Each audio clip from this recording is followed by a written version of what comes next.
Mhm.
Ya, mohon maaf ya, ada telepon dari dosen, dari teman dosen.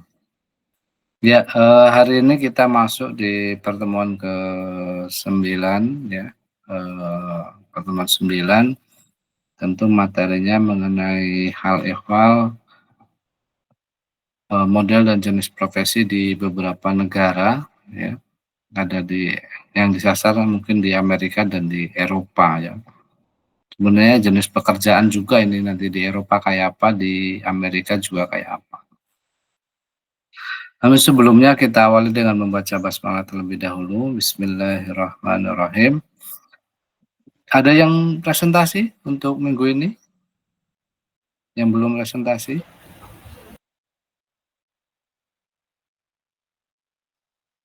Ada? Atau terkait dengan sertifikasi profesi dan penugasan dari minggu yang lalu?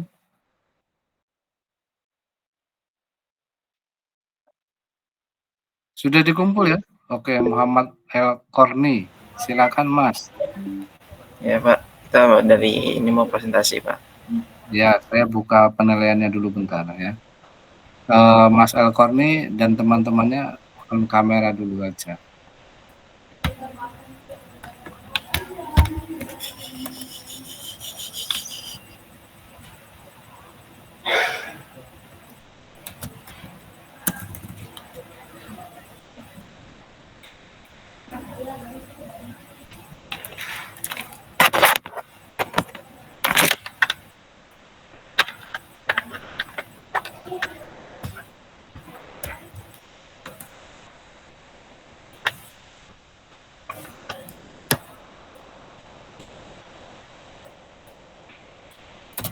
Mas El Korni NIM-nya berapa ya Mas? 099 Pak. 099. 23 ya? Iya, Nak Burhanuddin Pak. 099.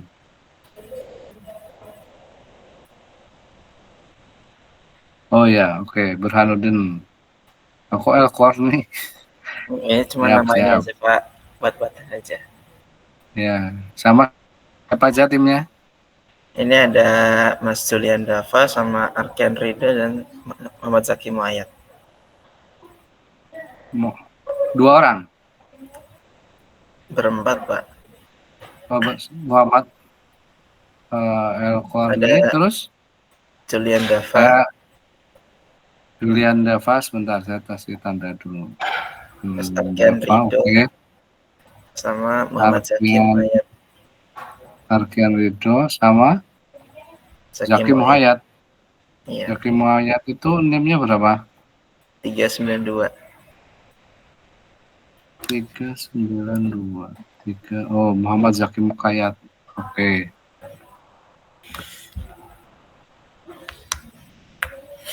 Oke, sebentar saya tandai dulu 8.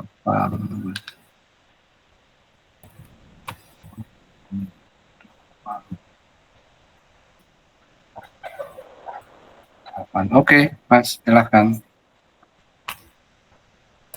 Bismillahirrahmanirrahim. Assalamualaikum warahmatullahi wabarakatuh. Waalaikumsalam warahmatullahi wabarakatuh. Kami dari kelompok sekawan ya, dari atas nama dengan NIM 2301809 dan teman-teman saya ada Julian Dava, kemudian ada Arkian Rido, ada Pangestu dan Muhammad Zaki Muayat. Di sini kami akan membahas atau ya sebagai tugas yang ditugaskan kemarin, yaitu tentang memahami sertifikasi keahlian dalam bidang teknologi informasi. Nah, yang akan disampaikan oleh rekan saya. Baik, izin mengawali Bapak. Yang pertama yakni definisi apa itu sertifikasi keahlian. Sertifikasi keahlian ini merupakan pengakuan resmi terhadap kemampuan, pengetahuan, dan kompetensi seseorang dalam bidang tertentu yang diberikan oleh lembaga yang berwenang. Sertifikasi ini bisa menjadi bukti bahwa individu memiliki standar kompetensi profesional yang ditetapkan industri, organisasi, atau penyelenggara teknologi tertentu. Sertifikasi biasanya diperoleh melalui ujian, pelatihan, atau asesmen kinerja sesuai kebutuhan bidang kerja. Nah, sertifikasi ini sendiri ada yang basisnya produk. Yang pertama ini ada sertifikasi dari Google Cloud Professional Cloud Architect. Ini merupakan sertifikasi profesional dari Google Cloud yang menguji kemampuan dalam merancang, mengimplementasi, dan mengelola solusi berbasis cloud. Pemegang sertifikat ini diharapkan mampu membangun arsitektur cloud yang handal, aman, scalable, efisien, dan sesuai kebutuhan bisnis. Nah, menurut informasi yang kami dapat bahwa ujian standarnya ini dengan biayanya adalah sebesar $200. Masa berlaku sertifikasi ini sendiri bisa mencapai 2 tahun. Nah, kemudian dalam materi pada sertifikasi ini yang diujikan antara lain yang pertama merancang dan merencanakan arsitektur solusi cloud dalam kurung Cloud Solution Architecture Design and Planning. Kemudian ada juga yang diujikan yakni mengelola dan menyediakan infrastruktur untuk solusi cloud infrastruktur provisioning dan manajemen. Kemudian mendesain solusi dengan memperhatikan aspek keamanan dan kepatuhan, menganalisis dan mengoptimalkan proses teknis dan bisnis sesuai kebutuhan solusi cloud, mengelola pelaksanaan implementasi arsitektur cloud, deployment, pengelolaan, dan monitoring solusi cloud. Dan memastikan keandalan dan operasional solusi cloud, ketersediaan tinggi, skalabilitas, efisiensi biaya pemulihan jika terjadi kegagalan. Contohnya yakni misalkan dalam sertifikasi tersebut ada sebuah studi kasus, yakni misalkan ada sebuah e-commerce yang ingin memindahkan infrastruktur ke cloud agar lebih scalable, terutama pada saat promo besar supaya server tidak down, performa stabil, dan biaya penggunaan cloud tetap efisien. Nah, nanti tugasnya yakni merancang arsitektur cloud dengan layanan cloud, misalkan compute, database, storage, load balancing, atau atur jaringan, keamanan, backup, dan auto scaling sesuai beban. Kemudian evaluasinya nanti bisa memiliki kemampuan memiliki layanan yang tepat, mendesain struktur jaringan dan keamanan, estimasi biaya, serta memastikan solusi tetap efisien dan handal saat traffic naik drastis. Kemudian sertifikasi lain yakni dari Microsoft, yakni Microsoft Certified Professional atau MCP adalah sertifikat resmi Microsoft yang mengakui keahlian individu dalam berbagai teknologi Microsoft, termasuk sistem operasi, database, cloud, dan pengembangan software. Contoh spesialisasi MCP antara lain ada MCDBA, yakni Database Administrator, atau MCT, Microsoft Certified Trainer. Sertifikasi lamanya ini ada MCFE, MCDBA, MCSD. Nah, ini nanti digantikan sertifikasi role based seperti Azure Administrator Associate, kemudian ada Security Engineer, Database Administrator Associate. Menurut informasi yang kami himpun, biaya untuk sertifikasi ini sebesar $99 hingga $165. Kemudian materi yang diujikan yang pertama antara lain instalasi, konfigurasi, dan pengelolaan Windows Server, kemudian penggunaan SQL Server dan transaksi SQL, keamanan troubleshooting, dan automasi menggunakan PowerShell, kemudian pengembangan dan pemeliharaan aplikasi Microsoft. Untuk MCT sendiri, ini kemampuan mengajar, dan pedagogi IT. Kemudian studi kasus yang dicontohkan yakni database sebuah perusahaan lambat karena query SQL tidak efisien. Nah, nanti dibuatkan solusinya berupa analisis query menggunakan profiler dan DMV, optimasi indeks database, refactor, requery, subquery, bentuk join, kemudian hasil waktu eksekusi turun dari 5 menit hingga 10 detik. Mungkin bisa dilanjutkan oleh rekan saya. Mas Burhan, silahkan. Baik, selanjutnya yaitu pada bagian sertifikasi Oracle atau OCP. Oracle Sertifikasi Profesional atau OCP adalah sertifikat tingkat menengah yang menilai penguasaan database Oracle mulai SQL dasar hingga lanjutan. Persyaratannya yaitu lulus ujian dasar SQL.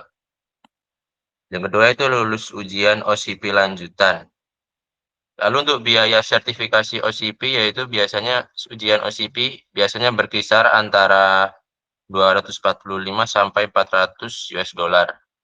Selanjutnya yaitu pada SQL lanjutan dan PL atau SQL berupa manajemen instance dan storage, backup dan recovery atau RMAN, lalu keamanan sama dengan user role atau auditing, untuk performance tuning yaitu AWR dan SQL advisor. Untuk materi OCP, materi UCP yang utama yaitu SQL lanjutan dan PL atau SQL, manajemen instance dan storage, backup dan recovery atau RMAN, dan keamanan yaitu user, role, dan auditing.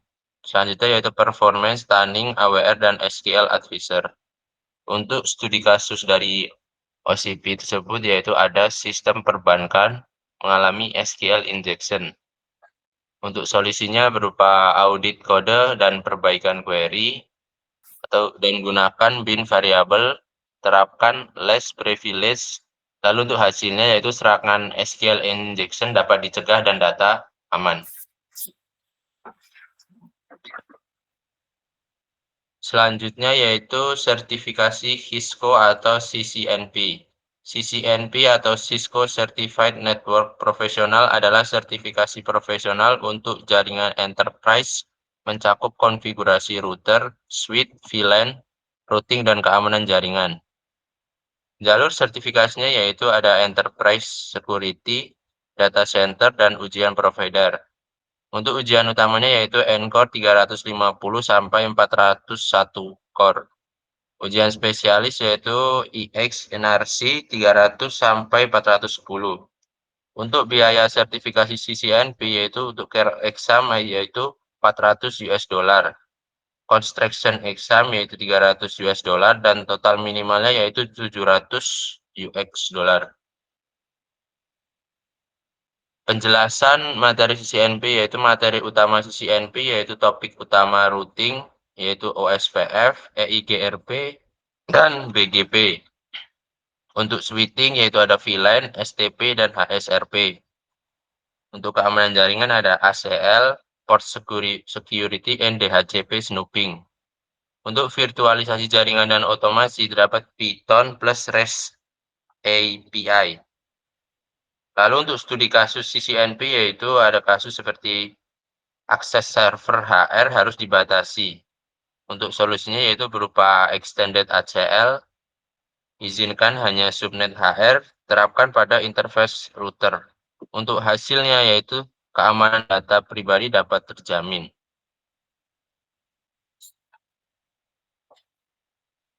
Untuk selanjutnya akan dijelaskan oleh teman saya. Baik, selanjutnya ada berbasis jasa. Lanjut. Yaitu sertifikasi nasional dari BNSP, yaitu sertifikasi kompetensi resmi Indonesia di bidang teknologi informasi dan komunikasi, yang dikeluarkan oleh Lembaga Sertifikasi Profesi atau LSP terlisensi BNSP. Sertifikasi ini mengakui keahlian sesuai standar nasional kerja SKKNI untuk profesional IT. Contoh skema sertifikasi nasional TI itu ada teknisi jaringan komputer atau network teknika, administrasi database atau database teknikian, pengembangan aplikasi atau software developer, security atau network system security, IT service management atau manajemen layanan TI. Lalu sertifikasi ini diterbitkan oleh BNSP, pengakuan resmi nasional, berguna sebagai bukti kompetensi di dunia kerja di Indonesia. Lanjut. Sertifikasi nasional dari BNSP, materi utamanya itu tergantung skema kompetensi, beberapa contoh skema di bidang TIK. Teknisi jaringan komputer meliputi instalasi, konfigurasi, pemeliharaan jaringan. Teknisi atau administrasi database, pengembangan aplikasi, sistem informasi, software development. Analisis sistem dan desain sistem informasi Indonesian. Lalu keamanan jaringan, sistem, cyber security, dan skema keamanan. Lalu pengelolaan layanan TI atau IT service management. Lanjut. Lalu ada CompTIA A+ atau sertifikasi dasar internasional untuk teknisi IT yang memvalidasi kemampuan troubleshooting perangkat hardware, software, jaringan, dan keamanan dasar. Materi utamanya itu meliputi perakitan dan konfigurasi hardware komputer, instalasi sistem operasi Windows, Linux, dan macOS, diagnosa dan troubleshooting masalah software dan hardware, dasar jaringan dan protokol, manajemen keamanan dasar dan backup data, IT support, dan customer handling.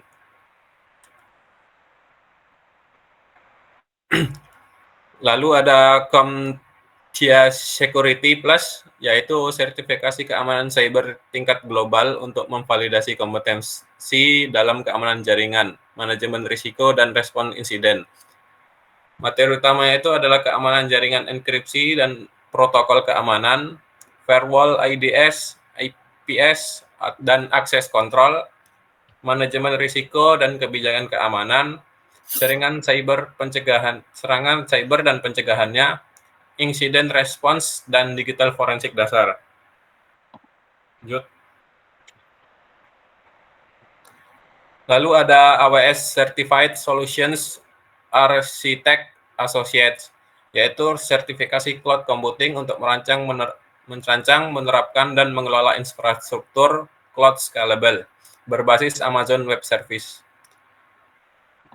Bahan ujinya itu ada EC2, S3, RDS, FVPC, dan Lambda.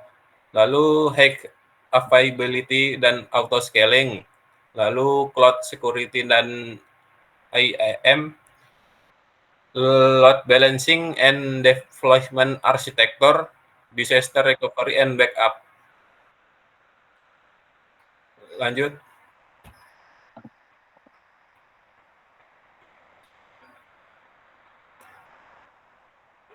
Kesimpulannya, sertifikasi profesional di bidang teknologi informasi merupakan bukti resmi kompetensi seorang yang diakui secara global. Sertifikasi menjadi indikator keahlian teknis dan kesiapan profesional untuk mengerjakan tugas-tugas spesifik sesuai standar industri. Dalam dunia kerja modern yang sangat kompetitif, sertifikasi membantu meningkatkan nilai dan kredibilitas diri di mata perusahaan, membuka peluang karir yang lebih luas, serta meningkatkan potensi pendapatan. Selain itu, sertifikasi memberikan pembaruan ilmu secara berkelanjutan sesuai pengembangan teknologi terbaru seperti cloud computing, jaringan, keamanan cyber, dan database, sehingga profesional TI dapat tetap relevan dan siap menghadapi kebutuhan industri digital.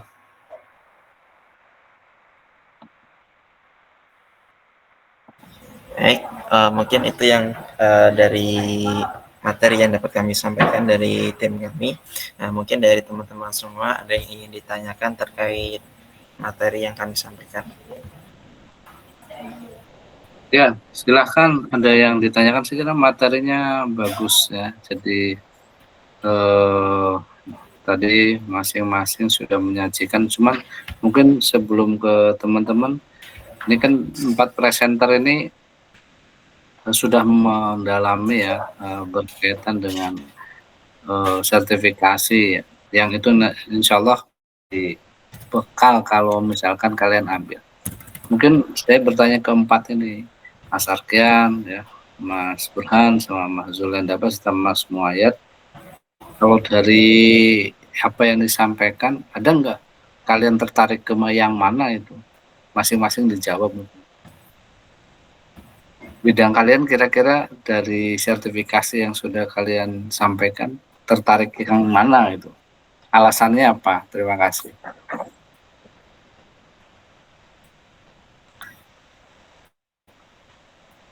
Baik.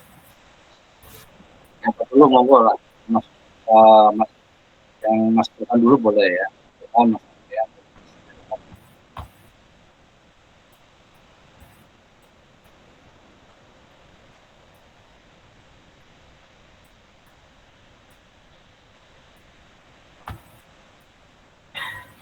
Sebentar Pak, saya agak mikir juga ini untuk mungkin tertarik yang mana. Juga masih agak bingung ini, soalnya banyak juga kan semuanya, dan juga stok semuanya itu cukup penting. Jadi untuk spesifikasi tersendirinya masih belum belum ada di pikiran gitu Pak. Ya, kalau semuanya penting memang karena mau masing-masing. Tapi kan dalam hidup itu ini ya. Kalian mungkin sudah mendalami ya. Oh ya, saya kelihatannya orientasinya ke sini dengan alasan begini itu. Ya ini untuk memotivasi teman-teman yang lain juga saya kira. Karena tahun 2005-2006 ini itu kan MSIB kelihatannya sudah tidak ada. Padahal program MSIB itu kan gratis dan berdampak sekali bagi pengalaman pengguna, pengalaman mahasiswa itu. MSIB, terus kampus Merdeka, dan seterusnya. Ya, MSIB sendiri kan kolaborasi dengan perguruan tinggi, bikin project, mendalami machine learning, dan seterusnya, tergantung dari temanya. Cloud juga. Meskipun belum ke sertifikasi, tapi pengalaman itu bisa dijadikan blueprint atau dijadikan portofolio kehidupan dari peserta mahasiswa. Nah, ini kan hari ini kita bicara sertifikasi secara umum ya. Nah, kira-kira apa sih yang pengen kalian ambil itu dari sekian banyak yang mempresentasikan dulu aja. Minimal yang mempresentasikan itu sudah punya orientasi gitu ya. Jangan sampai nggak punya orientasi. Silakan Mas Tuhan. Kalau saya itu lebih ke ini sih Pak, yang Comtia Security dari cyber security-nya sendiri, karena Dia tampilkan aja PPT-nya yang punya Mas Burhan yang mana kira-kira? Ya, bawah lagi agak akhir Pak.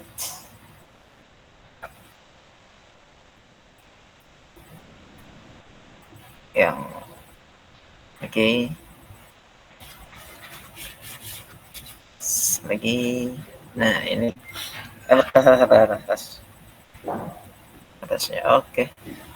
Nah ini Pak, jadi sebagai keamanan siber ya, karena di zaman sekarang juga kita perlu namanya untuk keamanan siber sendiri, dan itu yang mungkin jadi minat saya untuk kedepannya Pak. Yang ini ya, Comtia Security. Gue berarti mau ke networking ya? Lebih ya? Pak. Oke. Sekarang ambilnya apa? Kalau sekarang skripsi itu masih kalau skripsinya masih belum ya Pak, masih agak bingung gini. So di penjurusannya sekarang ambil forensik sama data mining, data machine learning gitu Pak. Kita lebih ke ini ya Pak, kalau yang sekarang itu forensiknya Pak. Kamu udah ngambil metopen belum? Belum. Metopen belum. Belum ya. Oke. Belum. Oke. Berarti ke forensik ya. Oke lah, masih sepadan ya. Mas Arkian kira-kira? Baik Bapak, mungkin saya sejauh ini baru terbayangkan untuk mengambil Metopen forensik ya Bapak. Jadi mungkin ini sertifikasi yang cocok juga untuk saya karena saya ini banyak mendengar ya dari beberapa mahasiswa informatika mungkin yang saya temui bahwa forensik ini tuh ada stereotip bahwa seperti ilmu kuno begitu Bapak, ilmu yang sudah lama kan dari dulu saklek begitu kan untuk proses ininya. Jadi sedikit ada perkembangannya itu sedikit. Maksud saya kalau semisalkan seperti rumpun di sistem cerdas itu kan pasti ada banyak pembaharuan ya setiap ada banyak riset. Tetapi riset yang baru maksudnya. Nah, kemudian yang forensik ini kan memang cenderungnya terhadap analisa yang terjadi ketika menginvestigasi sesuatu kejadian yang ada di cyber ataupun tindak-tindak kriminal yang terjadi begitu. Jadi mungkin saya lebih condong ke peminatan ini Bapak begitu. Sama berarti. Iya Pak. Oke, ya. Oke. Ya, wes. Kamu Kapita Selektanya ngambil apa? Mata kuliah Kapita Selekta belum ini Pak. Belum ngambil ya? Belum, iya. Kalau yang wajib yang berbasis ini udah diambil kayak forensik, udah. Sudah Forensik. semester ini. Oke, siap. Oke. Sekarang Mas Julian. Jangan sama semuanya. Oh, ya bukan jangan sih, tapi terserah saya. Cuman saya pengen tahu aja. Kok minatnya ke situ. Izin jawab Bapak, bahwa saya sebetulnya juga sama seperti dua rekan saya tadi. Saya juga mau ke bidang keamanan juga sih Pak. Oke.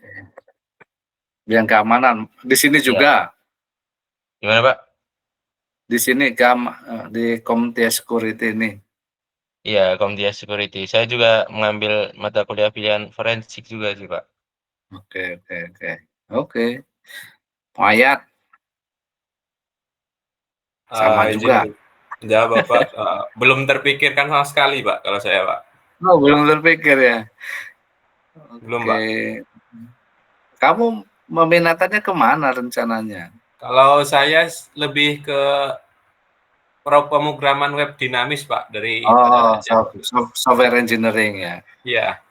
Software engineering. Oke ya. Oke. Software engineering ya bagus juga, ada banyak kan. Mau bidang basis datanya atau mau bidang programmingnya, mau bidang programming berbasis cloud computing juga bisa sebenarnya.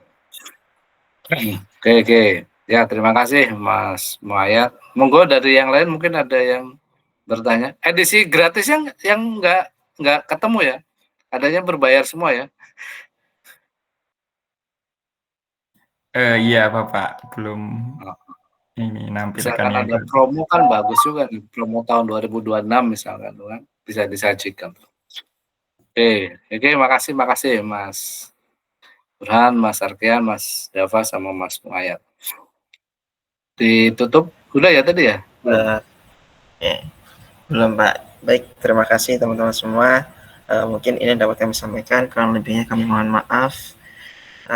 Wassalamualaikum warahmatullahi wabarakatuh. Waalaikumsalam warahmatullahi wabarakatuh. Terima kasih. Ada satu lagi mungkin sebelum kita ke materi? Saya Pak. Ya, Mas Arfa. Oke, saya Arfa. Timnya siapa aja Mas Arfa? Timnya saya Arfa dan Rizky, lalu ada Fauzan Fahmi Ardana. Sebentar, Fauzan Fahmi Ardana. NIM-nya berapa ya? Oh ini, oke, siap. Terus? Lalu ada Fatir Mahib, yang satu lagi Salsabila Nur Laili Pak. Sama? Oke, Salsabila. Ya. Oke, 4 orang ya. Oke, siap. Sebelumnya saya ucapkan selamat dulu buat Mas Fatir Wahib ya, menjadi ketua IMM kelihatannya. Komisariat FTI. Silakan lanjut. Bisa di share screen, Mbak Salsabila.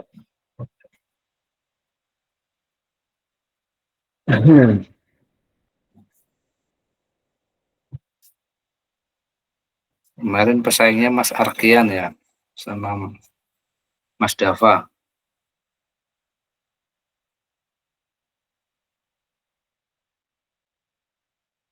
Bisa di full screen, Mbak. Baik, langsung saja ya, Pak. Iya, silakan langsung aja. Di sini kami ingin menjelaskan beberapa materi mengenai analisis sertifikasi berorientasi produk. Ya, lanjut.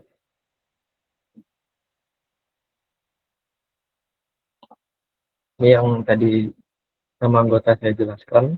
Lanjut lagi.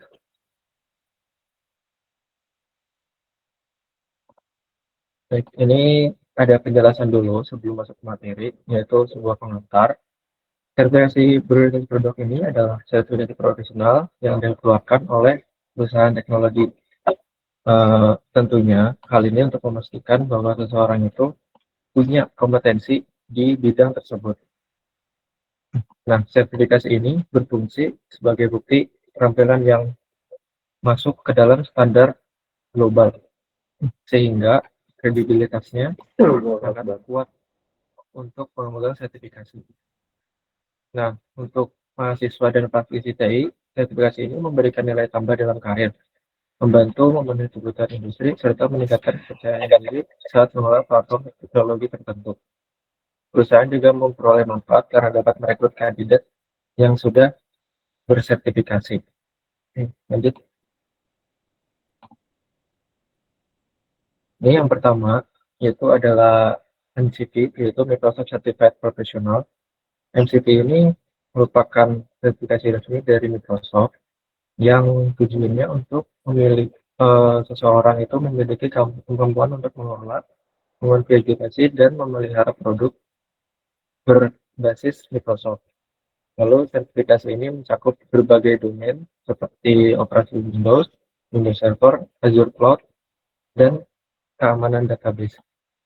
Lalu program sertifikasi ini ada beberapa contoh, yaitu MCDBA untuk database SQL, MCT untuk Certified Trainer, MCSA untuk Associate Solusi Microsoft, lalu ada MCSA, yaitu untuk layanan enterprise.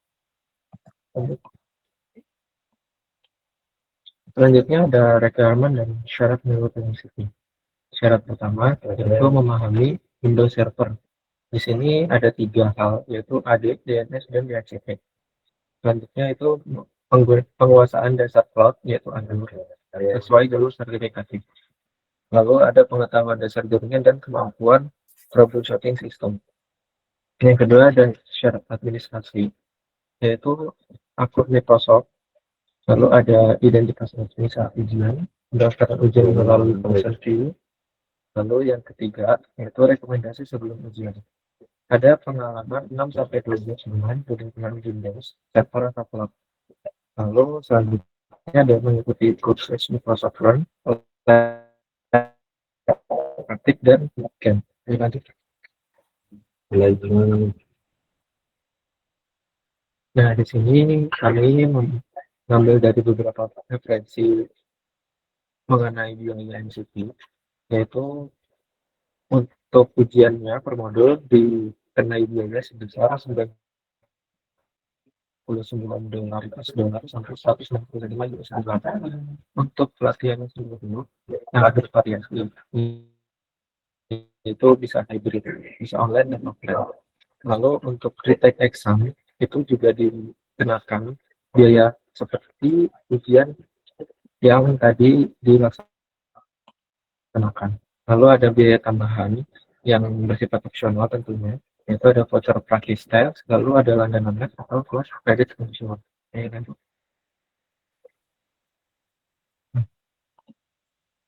Nah, di sini ada beberapa peminat dan kebutuhan untuk memiliki MCP sendiri, yaitu jenis perusahaan yang membutuhkannya adalah software house dan developer aplikasi. Lalu ada enterprise IT yang memakai Windows Server, lalu ada cloud provider yang memakai Azure, selanjutnya ada perusahaan dengan infrastruktur Microsoft 365. Lalu untuk jabatan yang relevan dengan MCP ini adalah sistem administrator, cloud engineer, database administrator, IT support specialist. Nah, untuk alasannya sendiri, kenapa industri mencari sertifikasi MCP ini adalah ekosistem Microsoft itu sangat umum dipakai di global, lalu standarisasi kompetensi yang secara teknis itu lengkap, lalu ada mengurangi resiko kesalahan konfigurasi pada sistem. Baik, di slide selanjutnya saya alihkan ke teman kelompok saya. Silakan Mas Fakut.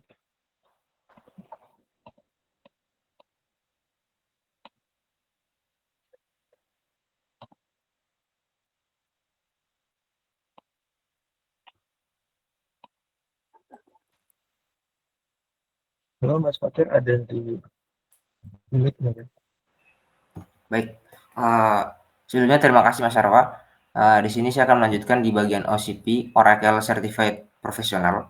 Nah, OCP ini adalah sertifikasi tingkat profesional dari Oracle yang berfokus pada kemampuan mengelola dan mengoptimalkan Oracle Database. Sertifikasi ini menilai kemampuan seseorang dalam SQL, tuning performa, database, manajemen data, keamanan, serta arsitektur server Oracle. OCP merupakan salah satu sertifikasi paling dihargai di bidang manajemen database enterprise. Lanjut. Nah, yang selanjutnya di bagian rekrutmen dan syarat OCP. Yang pertama tuh di bagian persyaratan teknis, di sini ada 4. Yang pertama, penguasaan SQL dasar hingga lanjutan. Yang kedua, pengetahuan arsitektur Oracle Database. Ketiga, konsep RDBMS atau indexing, skema, dan juga ERD. Selanjutnya, backup recovery dan tuning performa. Kemudian yang kedua di sini ada syarat administratif, akun Oracle atau Oracle University. Beberapa jalur OCP membutuhkan bukti pelatihan resmi. Kemudian ada rekomendasi sebelum ujian. Yang pertama, pengalaman mengelola database 1 sampai 2 tahun. Kemudian latihan lab Oracle baik lokal maupun cloud. Ketiga, pelatihan resmi Oracle universitas atau equivalent. Selanjutnya.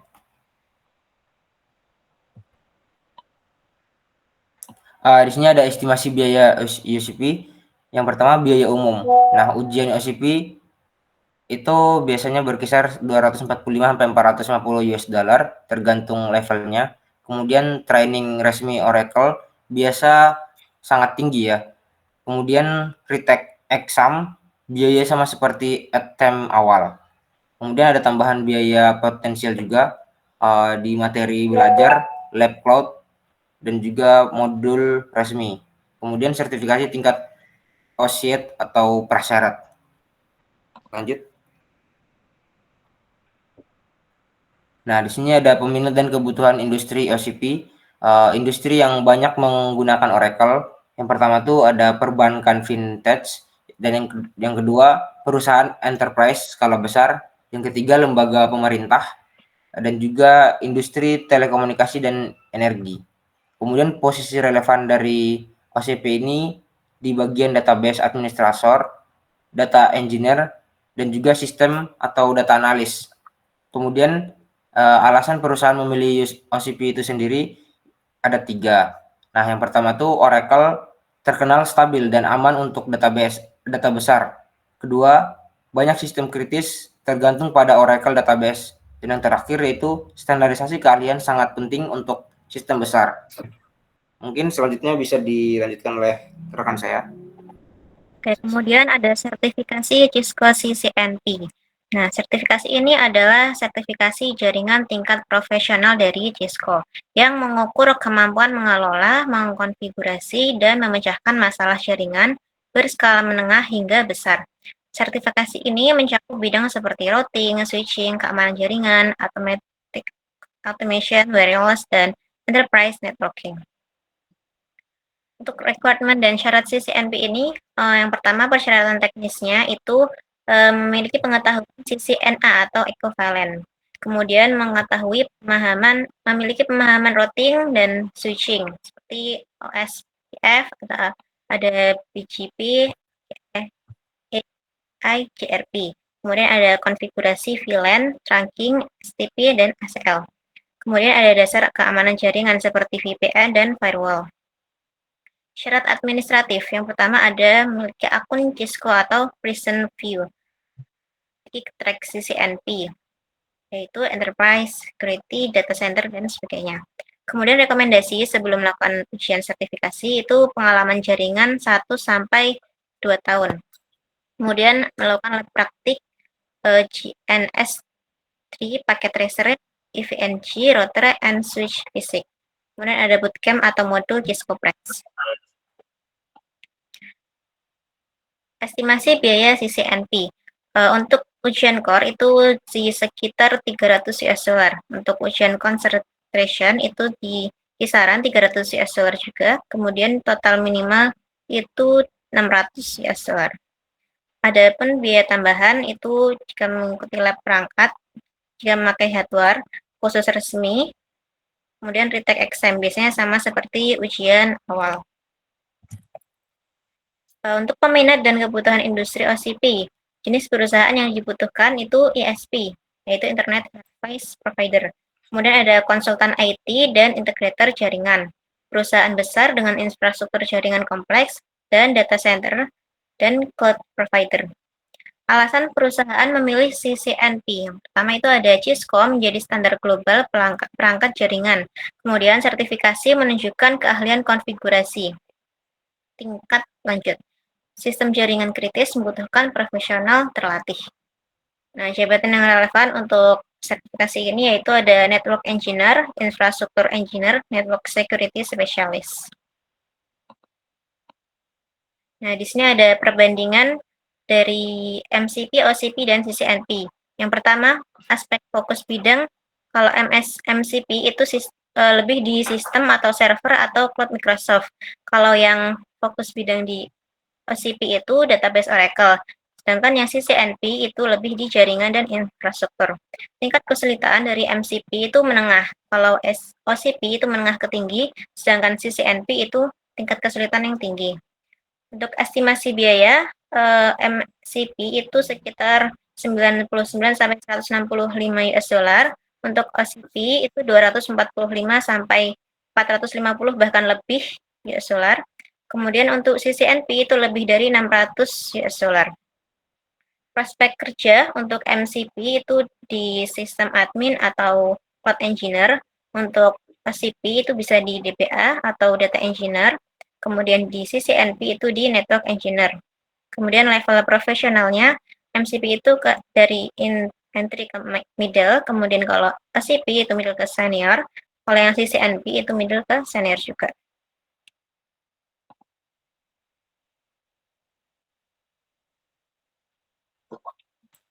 Baik, terima kasih dari kelompok kami. Apakah ada yang ingin ditanyakan?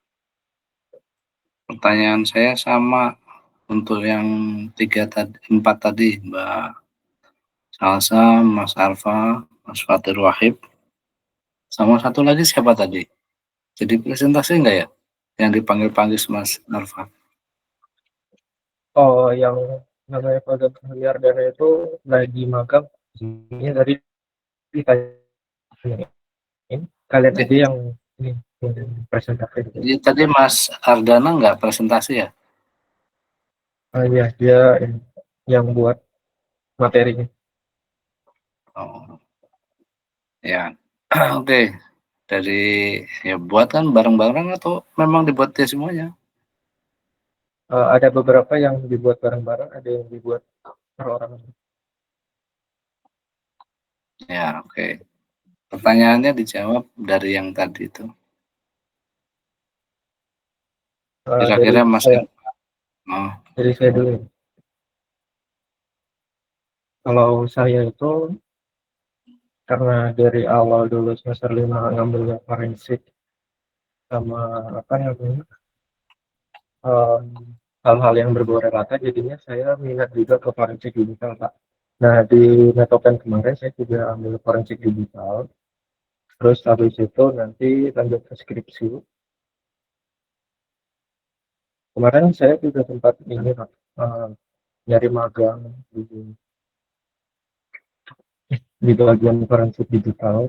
Itu tahu dari teman saya yang lain tuh di Polres atau di kejaksaan, tapi memang batchnya sudah ditutup, jadinya saya magang di tempat lain. Oke, siap. Makasih Mas Arfa. Mbak Salsa? Untuk saya kemungkinan karena saya itu mengambil peminatan forensik digital ya, dan belum cybersecurity, mungkin kedepannya hampir sama sih sama Mas Arfa itu. Jadi ambilnya di forensik digital juga, Pak. Oke. Mas Fatir? Baik Pak, kalau dari saya sendiri karena mengambil mata kuliah pilihannya itu ada forensik, data mining dan juga PWD. Untuk sekarang sih sebenarnya sukanya di dua Pak, di bidang PWD dan juga forensik. Untuk kedepannya mungkin lebih condong ke forensik sih Pak, kalau sekarang ya Pak. Tapi nggak tahu mungkin sering berjalannya waktu bakal berubah ke PWD juga mungkin Pak, gitu Pak. Ya, oke, siap. Ya, makasih. Ya, tentu forensik digital juga harus menguasai pemrograman ya, karena scanning log dan seterusnya itu juga kan ada di pemrograman. Oke, nggak masuk ke enggak ini ya, enggak apa untuk semuanya sih yang kelompoknya Mbak Salsa sama Mas Arfa. Mikrotik certified-nya nggak masuk ya?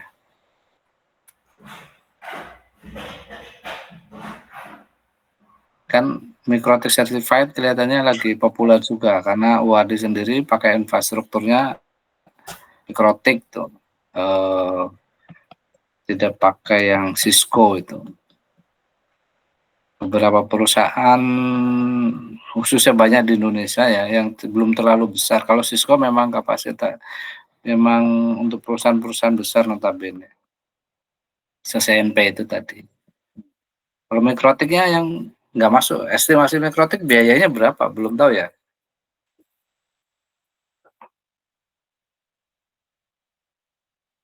Iya sih Pak, Untuk belum. biayanya sendiri belum tahu Pak, karena jujur saya pun belum ngambil BNSP juga di LSP. Ya, oke. Ya, coba nanti pelajari lagi ya. Untuk semuanya sih, sebenarnya banyak sertifikasi yang levelingnya mungkin bisa ke middle sama high ya, atau juga ke minimal ke inilah ya. Misalkan di Cisco itu ada CCNA, ya. CCNA itu kan lebih simpel lagi itu, lebih sederhana. Itu masih dalam level CNP tapi anakannya, turunannya lebih sederhana untuk pelatihannya. Tapi sertifikasinya memang mahal ya. Kalau Mikrotik juga banyak sekarang sertifikasinya, itu juga bisa kalian ikuti. Coba aja sertifikasi itu bidang hardware dan jaringan juga sebenarnya di sana di Mikrotik itu sendiri. Ada yang lain yang perlu ditanyakan? Kalau tidak ada, kita cukupkan presentasinya, kita masuk ke materi. Itu Pak, aku mau bilangin itu ke teman saya yang tidak bisa ikut presentasi yang Fauzan Fahmiardana. Mas Fauzan tuh lagi presentasi di tempat magangnya juga Pak, jadi tidak bisa untuk ikut presentasi bersama kami Pak. Oke, ya. Oke, Pak. siap.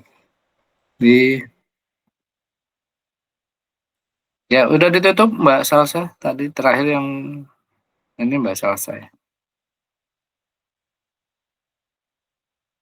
Baik, terima kasih. Sekian presentasi dari kelompok kami. Apabila ada kurangnya, kami mohon maaf. Wassalamualaikum warahmatullahi wabarakatuh. Waalaikumsalam warahmatullahi wabarakatuh.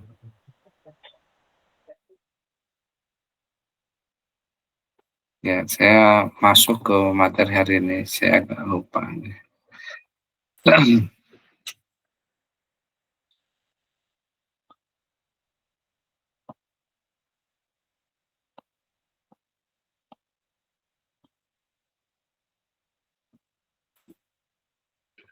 Di hari ini kita menengok beberapa pekerjaan atau beberapa profesi yang ada di USA ataupun di Eropa ataupun di negara-negara yang notabene dianggap adidaya ya.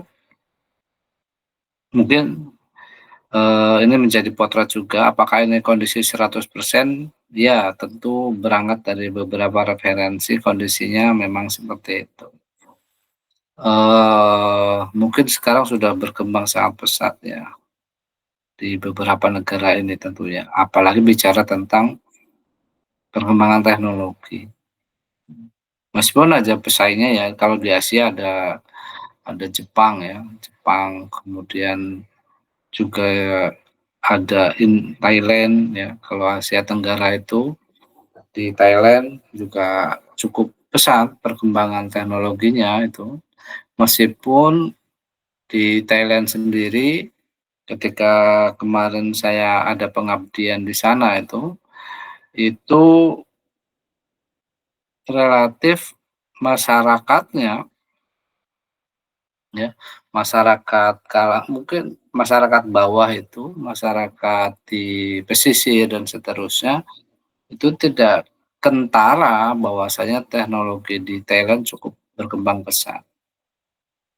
Kenapa? Karena Thailand sendiri kultur masyarakatnya masih sangat-sangat mirip ke keindonesiaan gitu ya, saya melihatnya begitu. Yang kedua, di Thailand sendiri masakannya juga hampir sama, ini bicara masakan yang meskipun nggak ada kaitannya, tapi di sana masakannya juga masakan khas Sunda ya, karena semuanya lalapan, terus pakai apa itu, daun jambu monyet sebagai lalapan, ada kenikir dan seterusnya, pecel dan seterusnya juga.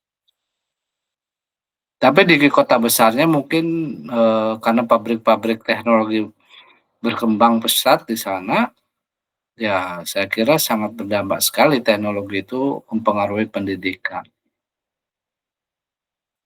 Nah, mungkin 10 tahun ke depan saya melihatnya karena ada kebijakan kementerian yang relatif bagus di Thailand itu terkait dengan pembiayaan yang notabene yayasan itu kalau di Indonesia kan yayasan diurusi sendiri ya, kalau di sana yayasan itu mendapat tunjangan dari pemerintah. Sehingga pembiayaan sekolah ya swasta itu juga dapat kucuran dana dari pemerintah. Nah, di beberapa negara ini ya, di Amerika sama di Eropa tentu kita lihat ya sejauh mana perkembangannya. Kita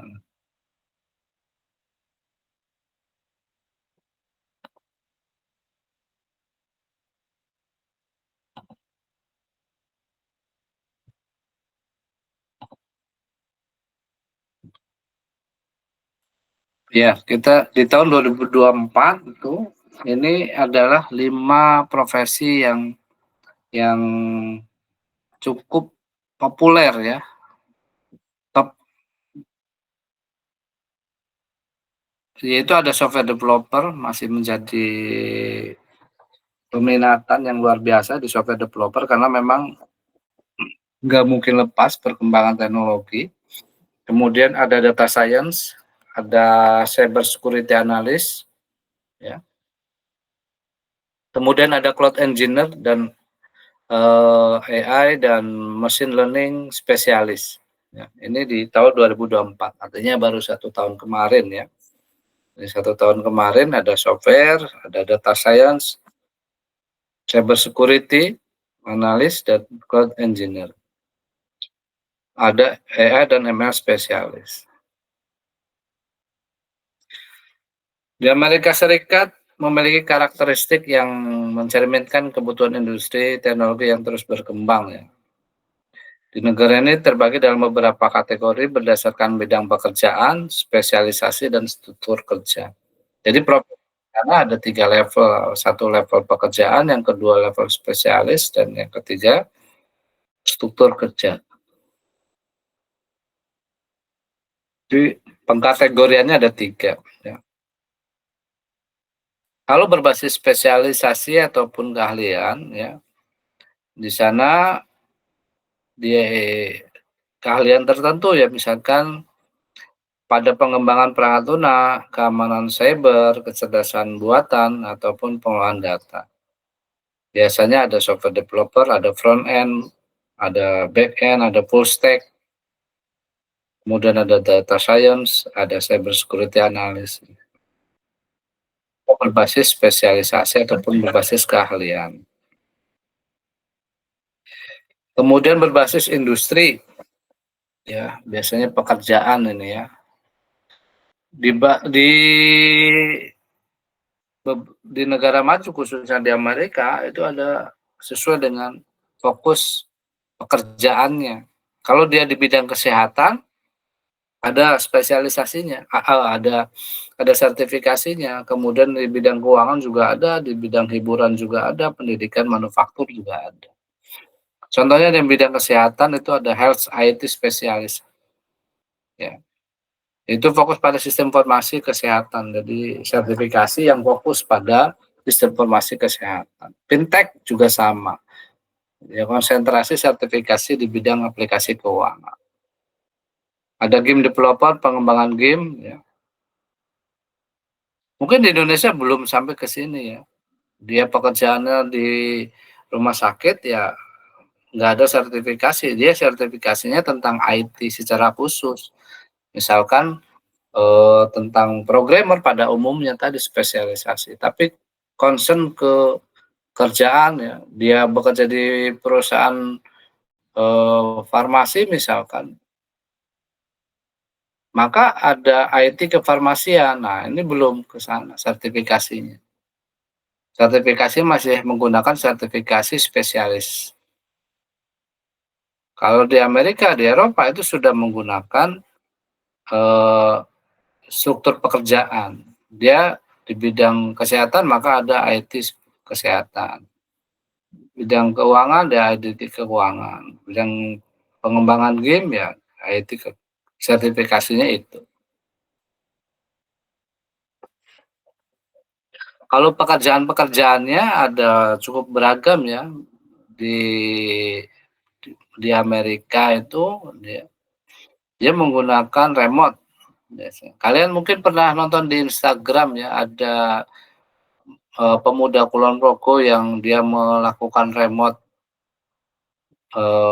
dari perusahaan-perusahaan besar itu. Dia di rumah remote-nya ya, bikin layar sendiri dan seterusnya itu, yang dianggap tidak bekerja itu, padahal dia bekerjanya sebagai orang memantau keamanan ataupun jaringan yang ada di beberapa perusahaan di negara-negara maju.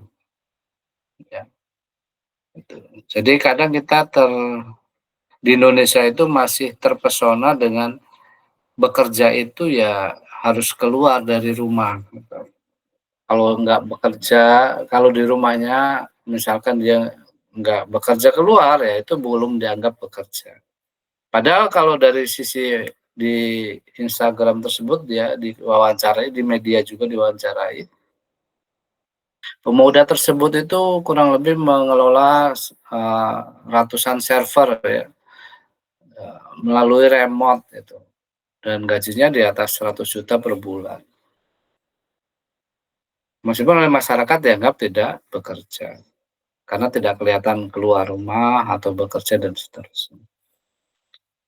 Perusahaan-perusahaan besar juga sudah ya, misalkan ada teman kalian yang bekerja di cloud itu, di Google ya, kemudian ada saudara juga yang pernah sebagai data science di Google ya, dia ditempatkan di Malaysia, tapi perusahaannya Google sebagai data science.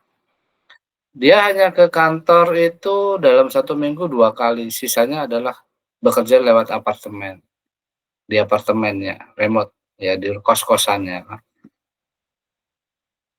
Dia ada yang remote, ada juga yang hybrid ya, ada yang hybrid, mungkin hybrid ini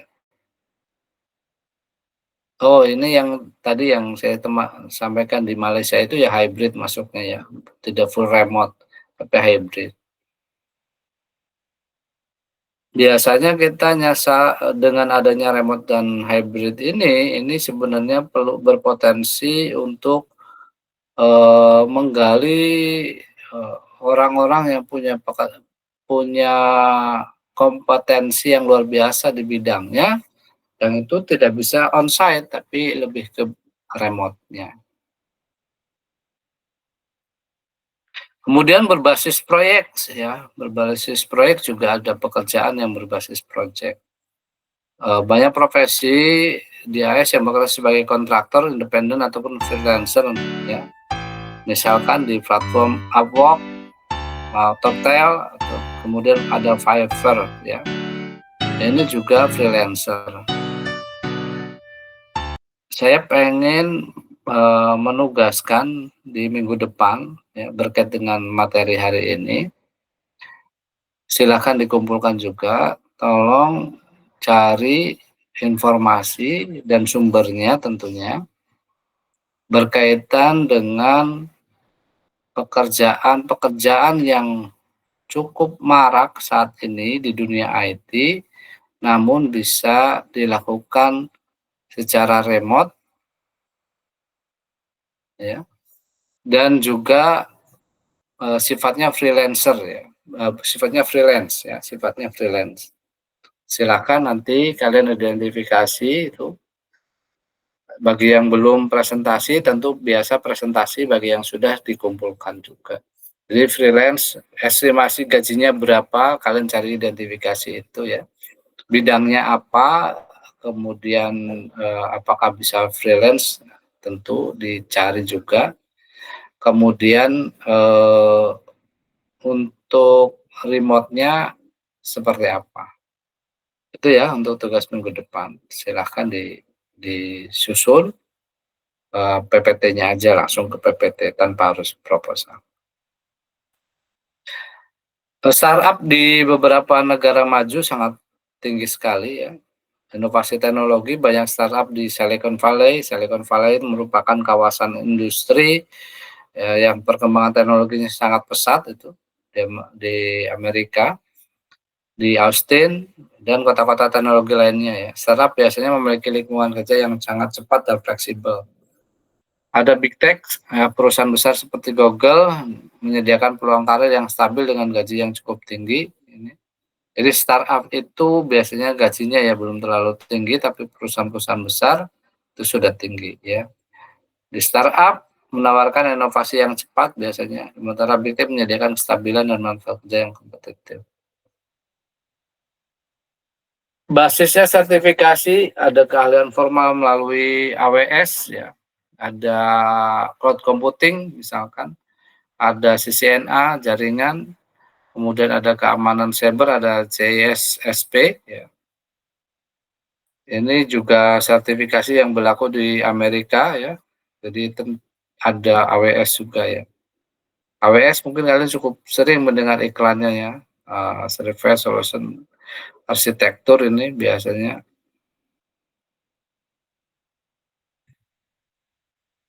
Kemudian teknisi yang beralih ke manajemen juga banyak ya, di beberapa negara maju. Kalau di kita biasanya terbatas ya, orang IT ya skupnya di situ, tapi untuk menjadi top manajemennya agak susah itu, karena memang basisnya kadang keprofesian.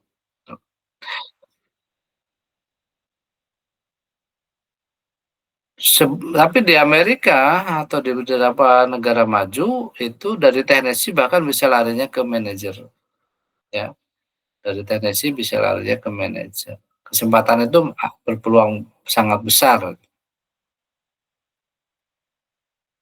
Kemudian berorientasi global juga ya, perusahaan di Amerika biasanya menggunakan visa H1B ini untuk kemudian mempekerjakan tenaga-tenaga internasional. Ya. Bahkan kalian mungkin karena punya proyeksi dan punya talenta, bisa saja dilirik oleh perusahaan-perusahaan di Amerika. Kemudian fokus pada pembelajaran berkelanjutan di sana. Biasanya ada kursus online, ada bootcamp ya. Terus diselenggarakan pelatihan-pelatihan dan seterusnya.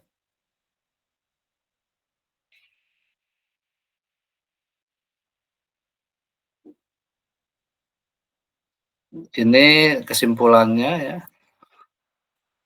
Di Eropa, jenis profesi di Amerika dan Eropa ya, sangat beragam dan terus berkembang. Misalkan ada AR dan VR developer ya, pengembangan AR dan VR ya. Ada augmented reality sama virtual reality. Dia mempelajari Unity, Unreal Engine, biasanya 3D ya, si Crash ya. Ini profesi-profesinya ya. Kemudian ada business intelligence analysis, ada robotic engineer. Kalau business intelligence analysis biasanya menggunakan Tableau, ya, Power BI, SQL, dan analisis data. Ini untuk mendukung keputusan bisnis ya.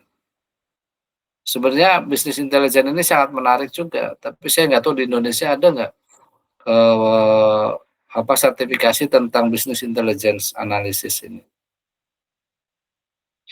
Itu dari data tuh, kemudian dianalisis, kemudian dijadikan kebijakan bisnis di masa yang akan datang. Robotic engineer ya, merancang dan mengembangkan robot sistem otomatisasi. Pemrogramannya C++ atau C ya. Kontrol sistem dan pemrosesan sistem.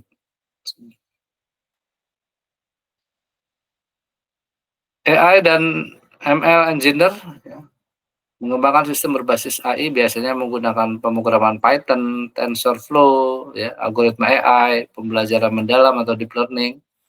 Semua materinya sebenarnya ada juga di mata kuliah pilihan ya. Chatbot otomatis, rekomendasi produk dan seterusnya. Ada cloud engineer. Cloud engineer juga sekarang sudah marak ya, karena tadi yang sampaikan Mas Fatir Wahib berkaitan dengan konsentrasi di pemrograman web. Pemrograman web sendiri sekarang servisnya bisa di cloud itu. Jadi bagaimana cloud engineer ini luar biasa ya, mempengaruhi berbagai macam kompetensi yang ada. Microsoft Azure juga tadi sudah disampaikan oleh kelompoknya Mas Burhan ya. Kemudian ada AWS, ada Google Platform Cloud, kemudian virtualisasi. DevOps Engineer ya, ini juga masuk. Kelihatannya kalian akan terkena dampak ya. Sekarang semester 5 misalkan, atau semester ada yang semester 5, ada semester 7. Ya semester 7 mungkin belum kena dampak, kecuali dia akan tapi nggak kena dampak. Tapi yang semester 5 mungkin kena dampak karena di semester yang akan datang di awal tahun, di semester gasal tahun depan itu informatika sudah ada kurikulum baru ya. Kurikulum baru, nanti tentu ada penyusunan kurikulum. Ada materi secara khusus juga tentang DevOps ya, engineer. Karena ini sangat luar biasa mempengaruhi kolaboratif kerja sistem. Ya, kalian mempelajari Docker, mungkin yang sudah sering mendengar Docker ya. Itu juga. Jadi tugasnya apa? Mengintegrasikan pengembangan perangkat lunak dengan operasional TI ya, untuk mempercepat proses produksi. Ada kontainer ya, Docker sering dipakai. Ya. Ada GitLab, ada GitHub dan seterusnya. Ya. Ada UI UX designer. Ini juga sudah populer ya, tentu dimanapun ini menjadi ujung tombaknya dalam membuat usability sistem yang lebih mudah digunakan. Biasanya menggunakan Figma, Adobe XD, dan desain grafis ya, pengalaman pengguna. Ini kesamaan antar profesi TI di Eropa dan USA ya. Sama-sama berkembang di sana, fokus ke pengembangan IT-nya, kemudian permintaan tinggi di berbagai industri, model kerja remote dan hybrid sama juga, meskipun paling banyak di Amerika ya dibandingkan di Eropa. Kemudian fokus pada sertifikasi dan keterampilan hampir sama juga, dominasi oleh perusahaan multinasional juga di Amerika lebih cenderung seperti itu. Freelancer paling tinggi di Amerika ya. Berkaitan dengan regulasi data dan privasi, di Eropa ada GDPR, lebih ketat sebenarnya dibandingkan di Amerika. Di Amerika tidak ada domain khusus ya privasi itu, sehingga cukup terbuka. Kalau di Eropa itu ada regulasi khusus namanya GDPR ya, General Data Protection Regulation. Ya. Ini di Eropa. Di kita ada juga namanya Undang-Undang ITE. Nah, di Amerika cukup terbuka, jadi privasi itu tidak terlalu dijaga. Pendidikan ya sama ya. Kalau lingkungan kerja paling nyaman kalau kalian mau bekerja di Eropa, karena jam kerjanya lebih sedikit dibandingkan liburnya lebih banyak gitu. Itu di Eropa. Kalau mau kerja monggo ke Eropa sebenarnya ya. Multibahasa dan multikultural di Amerika cukup pakai bahasa Inggris, tapi di Eropa sangat beragam ya, ada Prancis, ada Jerman, Inggris dan seterusnya. Ini agak repotnya di bahasa memang. Pajak di Eropa bagaimana? Di Eropa ya relatif pro ke karyawan ya. Kalau di Amerika ya pemerintah tentu akan lebih menarik pajaknya. Ini startup dan perusahaan besar ini ya. Startup di IT sedang berkembang pesat, sedangkan di Amerika itu ekosistem startup itu sudah terbentuk ya. Nah, ini di Indonesia lah ya. Di Indonesia sama di Eropa tentu akan sangat berbeda ya. Misalkan di Indonesia ini ada software engineer ya. Itu merangkum semua aspek termasuk DevOps. Software engineer itu harus bisa DevOps juga. Sedangkan di Amerika atau di USA itu DevOps itu menjadi bagian sendiri. Di Indonesia seorang software developer, seorang software engineer biasanya juga dia bisa tester dan seterusnya. Jadi multi pengetahuan. Kalau di beberapa negara maju cukup ya tester itu ya. Betul-betul sebagai tester. Di Amerika dan Eropa memiliki lebih banyak pekerjaan spesifik dalam teknologi mutakhir, blockchain, ada AI, dan ada green IT. Ini green IT sudah dikembangkan di Eropa ya. Gaji dan kesejahteraan, undang-undang data, sertifikasi dan pendidikan. Saya kira itu ini apa? Ini enggak saya. Ini udah yang sebelum-sebelumnya.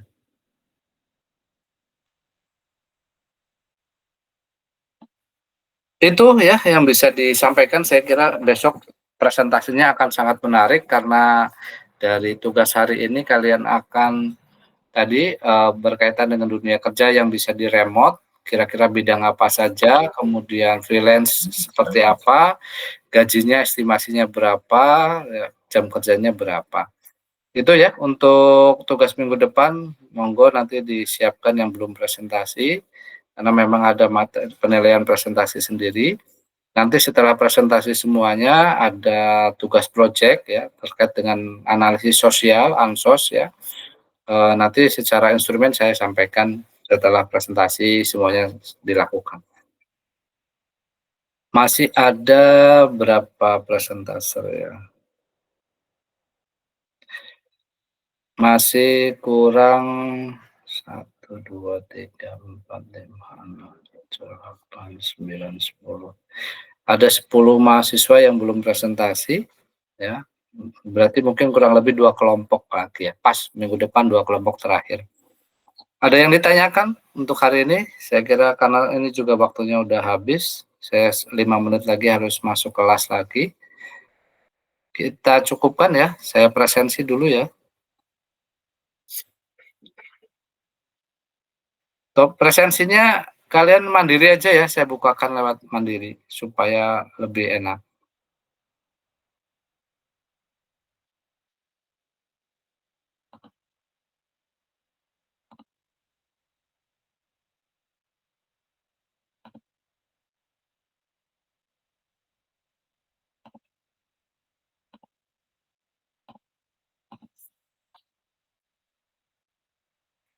Saya sudah ubah presensinya menjadi mandiri, silakan presensi sampai jam 11 maksimal ya. Kita cukupkan hari ini. Terima kasih untuk semuanya, jaga kesehatan ya. Bagi yang magang tentu juga jaga kesehatan, jadikan pengalaman. Untuk semua yang sudah magang silakan laporannya diselesaikan dan segera mengakhiri di WADE untuk bisa jauh lagi sekolah lanjut dan semuanya bisa juga bekerja dan seterusnya. Terima kasih. Assalamualaikum warahmatullahi wabarakatuh. Waalaikumsalam warahmatullahi wabarakatuh. Terima kasih, Pak. Ya, sukses ya.